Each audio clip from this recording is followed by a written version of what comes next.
यदि किसी महिला का पति ब्रेन डेड हो जाए, यानी वह सही रूप से तो मतलब जिंदा है परंतु ब्रेन से मतलब कह सकते हैं कि मौत हो चुकी है, यानी मर गया एक तरह से अपाहिज कह सकते हैं, यानी वह आप कह सकते हैं वेंटिलेटर पे बस लेटा हुआ है, कुछ कर नहीं सकता है। तो क्या उसका स्पर्म निकाला जा सकता है? क्या ऐसा हो सकता है कि वो जो बंदा डेड हो या जिसको माइंडेड डेड हो और वेंटिलेटर पे निकाला गया है, क्या उसका स्पर्म निकाला जा सकता है? कुछ व्यक्तियों को स्पर्म के बारे में नहीं पता होगा, तो मैं बता सकता हूँ। हिंदू में से बोलते हैं शुक्राणु।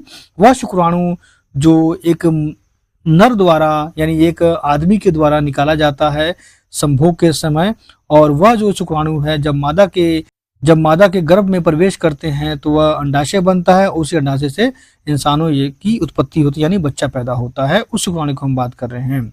यह जो केस है यह केरल का है। केरल हाईकोर्ट ने एक महत्वपूर्ण अंतरिम आदेश में ब्रेन डेड घोषित व्यक्ति के स्पर्म निकालकर सुरक्षित रखने को अनुमति दे दी है।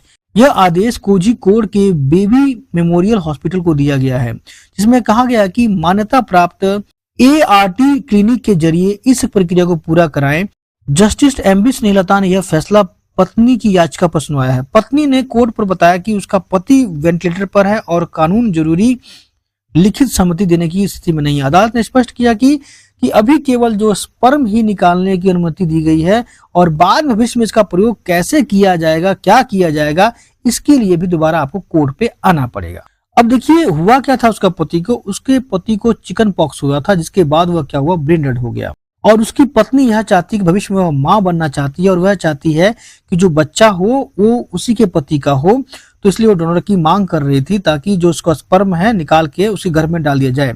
इसलिए उसकी पत्नी ने क्या किया, केरल हाईकोर्ट को दरवाजा खटखटाया, जिसको क्या किया, कोर्ट ने सहमति दे दी है। तो इसका कहने मतलब यह है, यदि कोई ब्रेन डेड है भी, तो कहने का मतलब यह है कि अगर कोई ब्रेन डेड हो भी गया है, उसके बावजूद भी और उसके पत्नी चाहे तो उसका स्पर्म निकलवा सकती है और भविष्य में अपने शरीर के अंदर प्रवेश करके यानी उसके बच्चे की मां बन सकती है, बिना संबंध बनाए उस ब्रेन डेड व्यक्ति के साथ।